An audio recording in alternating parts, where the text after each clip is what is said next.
G'day fellas and welcome to a casted game today. We are playing on a special map, the long-awaited return, or at least for me, of King of the Hill. A single sacred site sits in the center of this seductive map. And of course, we've got some good players for you today. Ladies and gentlemen, spawning in the east side of the map in the color yellow, playing as the Macedonian civilization, it's our Chinese friend. And on the west side of the map, in the color cyan, turquoise, teal, light blue, playing as the Rus, it's Puppypaw. Ladies and gentlemen, welcome to a casted game, and the very first casted game for the 2026 year.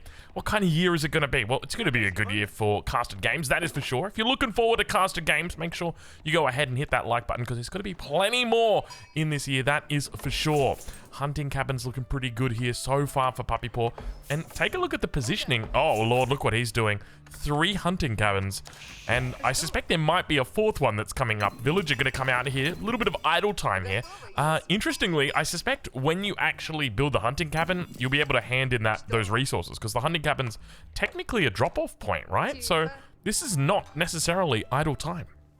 Puppypaw, though, you can see the amount of resources he's got in the bank right now, just barely enough for that villager. Gets it through, though, so not going to go idle. Villager now going to be coming back here. Scout running underneath the town center. Puppypaw at 1 minute 30, one of the best in the business, makes a massive mistake. How does he look to play it out from here? Because, well, things aren't going the best for him this early on. You can see that he's got the first hunting cabin, the second one, the third one with 45 trees in it. He was a little bit too focused on his hunting cabins, not focused enough on his scout on the other side of the map. Let's check in with our Chinese friend and see how he's doing. Now, Puppypaw doesn't look like he's abusing. You can abuse this mechanic. I don't know whether or not it still works, but basically you used to be able to, like, make a wall and your enemy can't see the wall, and then you could tell the sheep to go, like, right-click on the wall, and they would all just go and sit there on the wall, and you basically couldn't convert them, like the sheep, over to your color. And as a result, it would mean that the sheep would just sit there, and then you'd send out a new scout, and you'd just pick them up. And that was it. You know, you'd never lose your sheep, which obviously sucked for the enemy. It felt good for you. But we didn't see him use that or abuse that. I guess it's probably abuse is the right term, because it's definitely a bit of a abuse. But anyway, look, welcome. 2026. What will 2026 be the year of? I don't know. Will it be the year of Puppypaw? I think it might be. I mean, you could definitely make an argument that the year of 2025 was the year of Puppypaw. I don't want to get too much into the spoilers if you haven't watched all of your competitive events. So maybe turn your eyes and your ears away from the screen right now. But he had a pretty good year, this guy. Is it going to be another good year for him? I suspect it probably will be. So let's see whether or not the man is going to be able to pull it out today. Hippodrome going up over on the east side of the map for the Macedonians. Of course, this is a Byzantine variant. So the Hippodrome is similar to the Byzantine Hippodrome, but there's a couple little differences. Most importantly, you've got access to a whole bunch of champions that give you buffs to your units. So it definitely feels quite nice, but take a look what we've got coming out for Puppypaw already.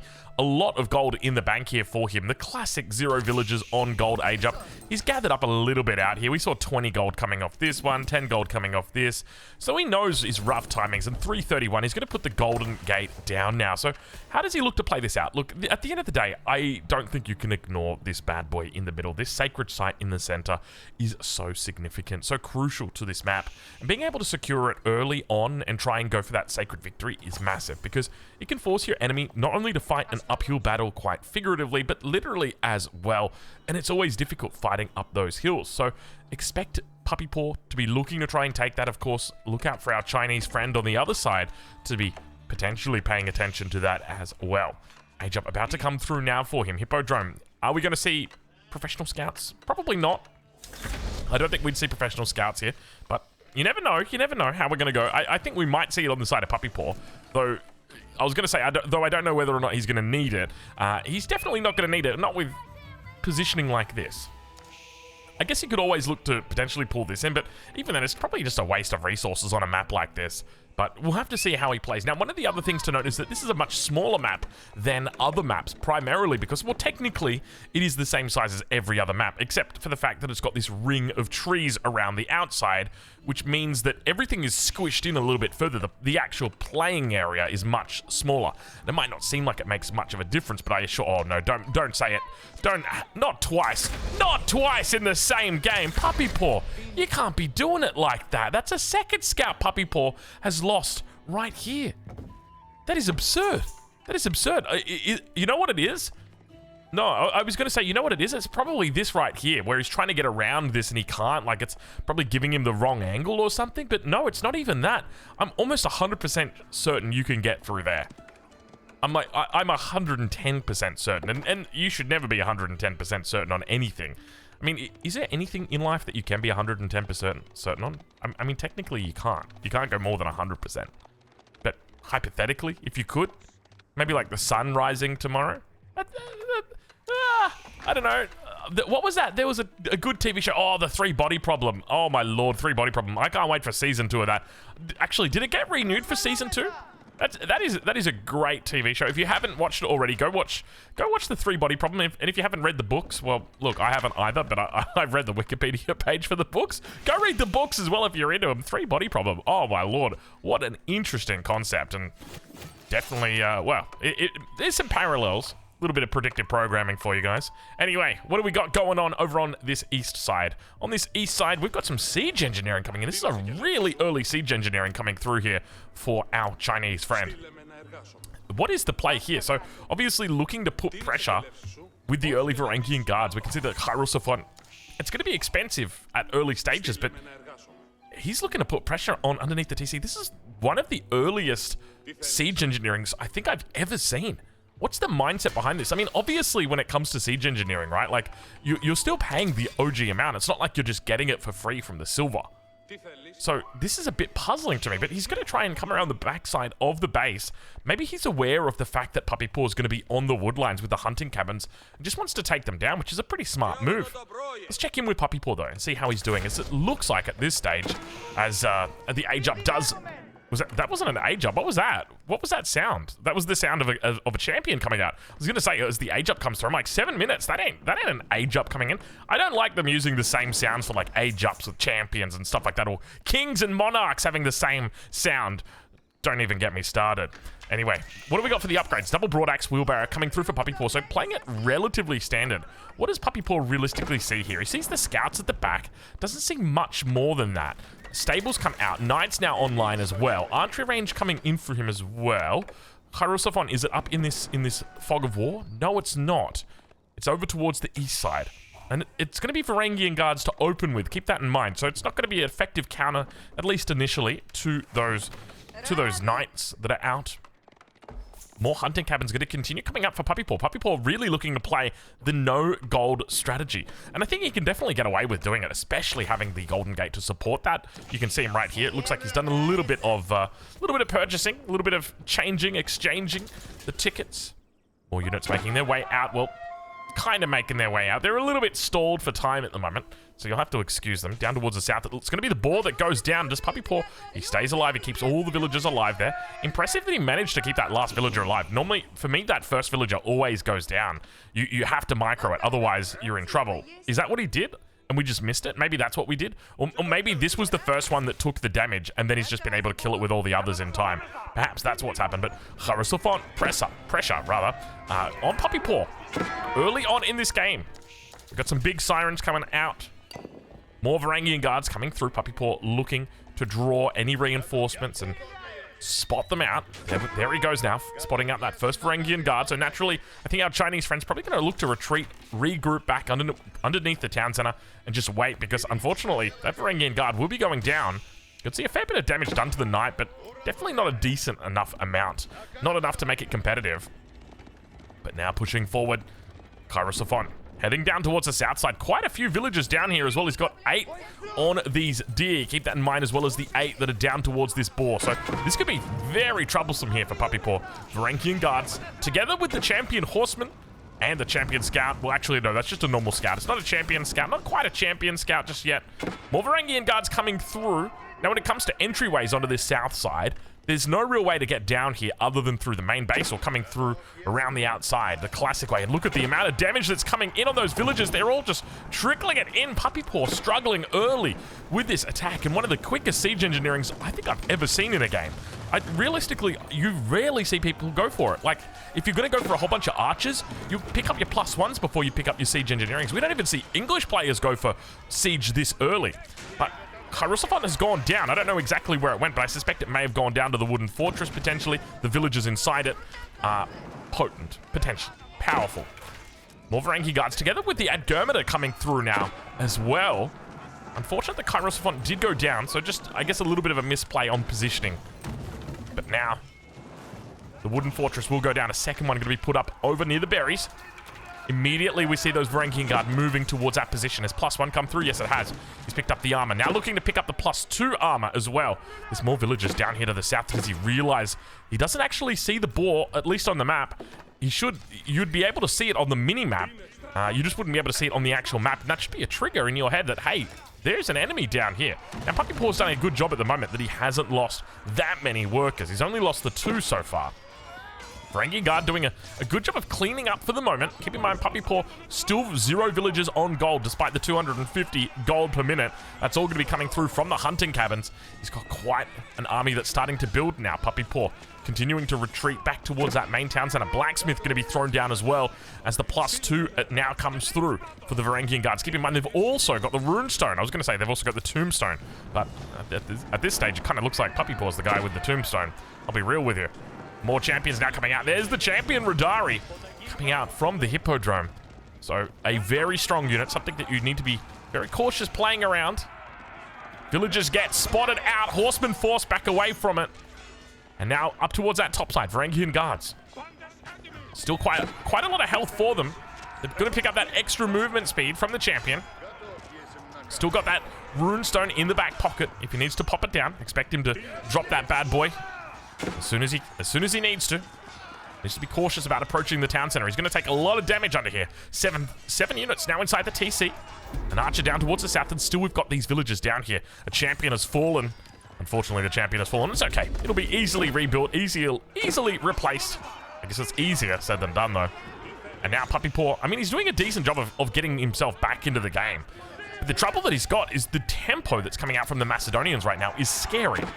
No Adgurmita, just pure early Varangian Guard. And more villagers going to try and make a run to the south, and Puppypaw really struggling to gain control on this southern corridor.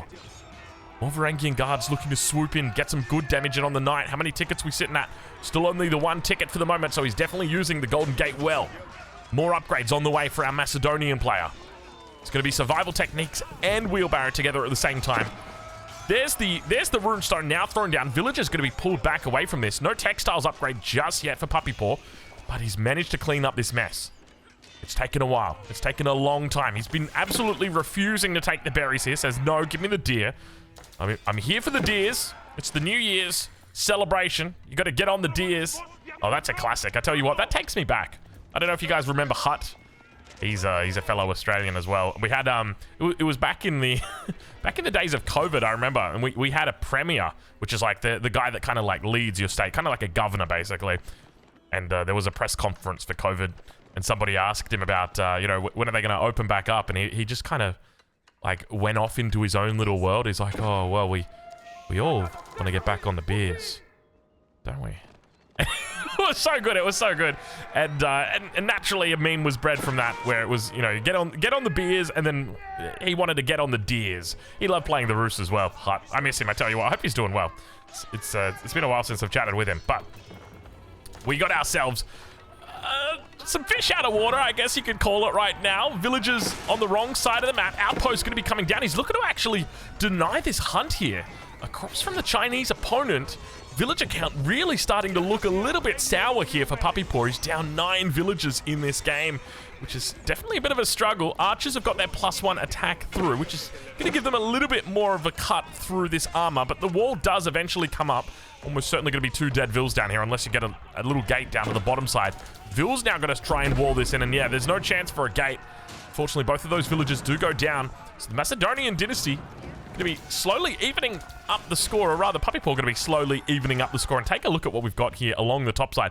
Puppypaw with so many hunting cabins. This is ridiculous. Now, I don't know whether or not there's a way to actually track it, but essentially there's a cap to how much gold you can have passively produced from hunting cabins. And as he adds more hunting cabins in, that will naturally get closer and closer to being reached. But I love the fact that he's actually just adding them in constantly around the edges of the map. Very, very little overlap on these hunting cabins as well. at the moment, sitting at 330 income when it comes to his his gold. I guess that's one thing to note, that while technically he's behind by 10 villages and he's transitioning to farms right now, that he does have the farms that are, or rather, he does have the hunting cabins. And if we were to translate over that to villages, that's the equivalent of about 8 villages right now. So technically, he's about even on the economy, and you could probably even make an argument ahead because of that, because it's infinite and it's gold, and there's no running out of it, and it's never going to stop until, at least until they get burnt down. Boar to the north now. Village are going to be going down here. We saw it. Don't pretend you didn't. Don't pretend it didn't happen. Of course, we've seen it plenty of times, but now at Germida, joining on the front here. Nice micro coming through from Puppypaw. He's trying to focus down those at Germida, and now that they're all going down, I suspect he's going to commit. Indeed, he has now chosen to commit. Turns around once again. You can see he's just got constantly looking for these big charges to come through. Another at Germida in there, still very low. 2 health left on that bad boy. And now towards the front, Puppypaw with a forward hunting cabin. The guy likes hunting cabins. We can say that right now. He is a fan of the hunting cabin.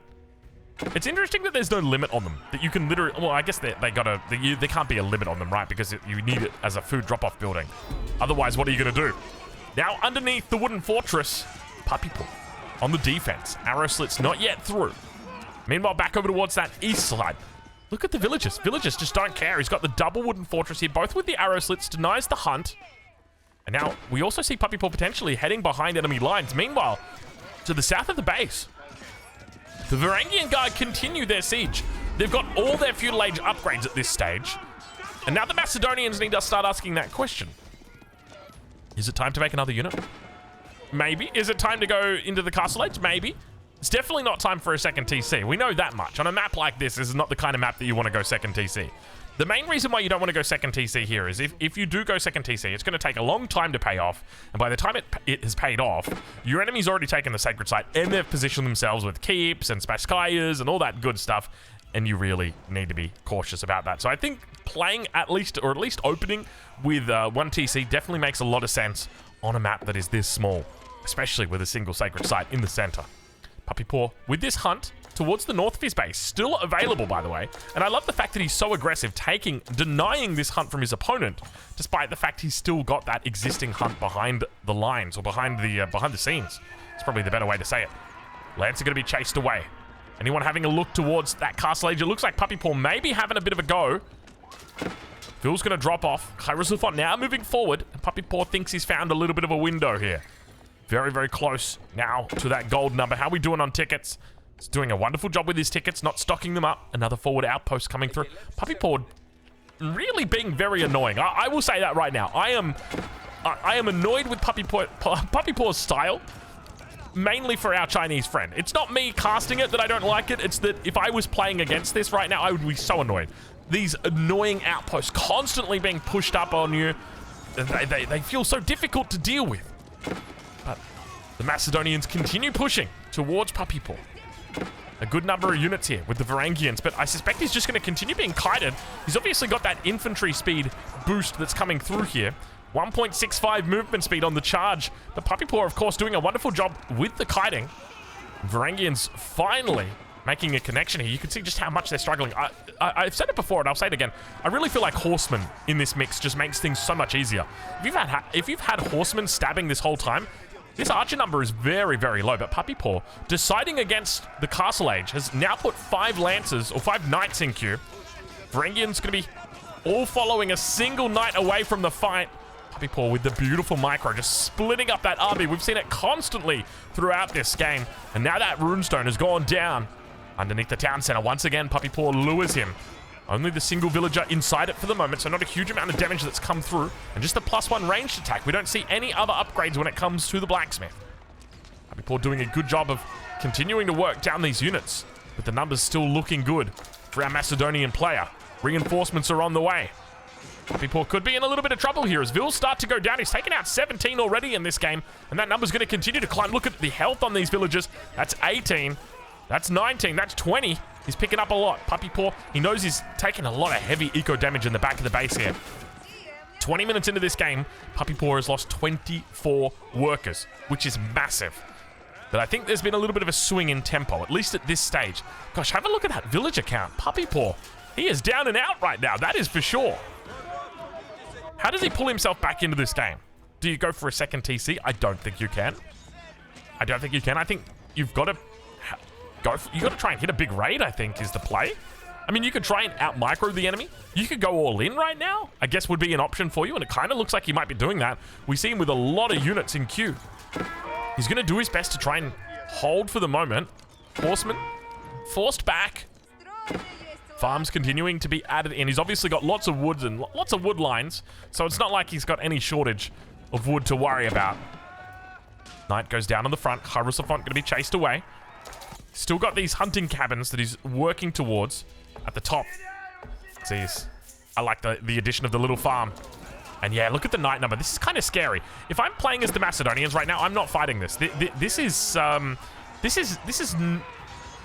a scary amount of units that he's going to try and take on right now, but he's going to drop the runestone and he's going to commit. And Puppypaw not interested in taking the fight. He says, no, Drongo. It's way too many units. He's got more lancers, more knights that are going to be coming out shortly. Archers continue hammering it home on the back, but I feel like this can't be anything other than a cleanup on the side of Puppypaw. Macedonians almost just overcommitting. And you can see just how well Puppypaw is now starting to clean up. A lot of knights in here. Where do we go from here? Because almost certainly it feels like you'd have to think about heading to castle. Like you cleaned up that hard here. There is no way Puppypaw looks at this and says, nah.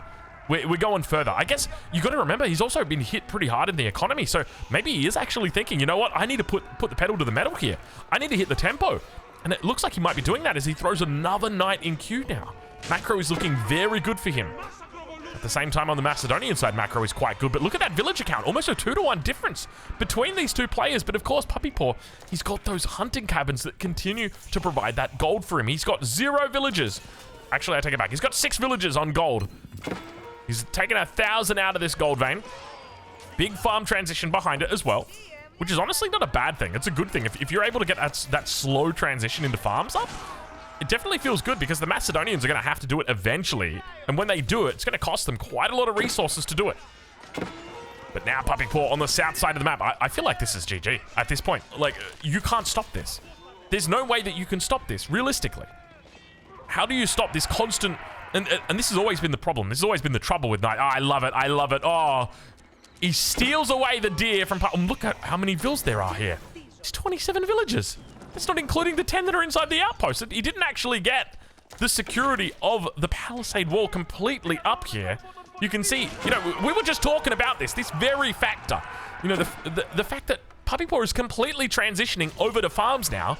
So the fact that he's on those farms means it's much easier for him to play at this stage of the game at the 23-minute mark. But his opponent, who's clearly struggling right now, where did those villagers go? They've obviously gone for a bit of a run somewhere back towards the base. 27 villagers. My lord, that's a lot of idle time right there. It came a long way, and unfortunately not able to find anything. So he's going to have to head to the... yeah, he's going to have to head to the farms. That's his only solution here. So while technically the Macedonian economy looks better right now, this is a very awkward moment, and the primary reason is because he's got to transition over to those farms. He's going to have to spend all of his wood. Nice little splits coming in from our Chinese friend today, but unfortunately, the Knights do make a connection. 11 villagers, 12 villagers taken out so far. A little bit of a wall on the backside. Any more villagers trapped in here? It doesn't look like it, so he should be okay, but the Knights are going to try and squeeze on through. It looks like he's misjudged the angle of this wall. Not the angle so much, but rather the prioritization of this wall coming up, not going for the pocket or the inside. Instead, looking to try and work towards the middle first. More villagers going to go down. Puppypaw taking out 18 villagers now in this game. And this is where it gets really hard. Walls towards the south. He's trying to enclose himself once again inside that security. Hunting cabin. Keep in mind, at any point, these outposts could just fortify and get a whole bunch of emplacements on them. Be very frustrating for Puppypaw to deal with. We don't see that happening, though. At least not at this stage. Back towards that main base, though. Second army has now been routed towards the north. Yeah, Puppypaw's going completely all in here, recognizing, hey, I lost a lot of villagers, so I've got to make units while I can, while I've at least got a bit of an economy. I can't really be playing into the late game too much, or at least thinking about the late game. Definitely not at this stage. And have a look at this. We've got 2,000 silver in the bank. Nothing to click right here. Actually, there's a couple things that you can click, but nothing that he's using. I mean, what are you going to do? Fortifications? Like, you know, no one's clicking fortifications. Nobody's clicking fortifications.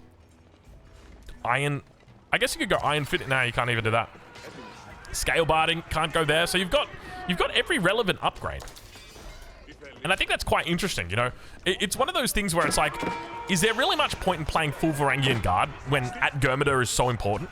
And that's where I think that there's this nice mix, where you can go like Horsemen to deal with the Archers, At-Gurmada to deal with the Knights, and then a whole bunch of Varangian Guard to actually just deal with the units themselves and be that oomph.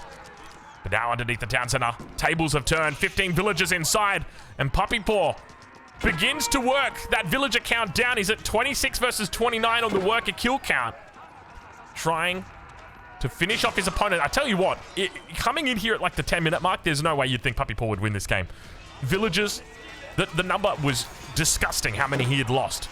And yet now, at this stage of the game, it looks almost certain that the Macedonians will be going down. This army of cavalry is too strong, too powerful to deal with here.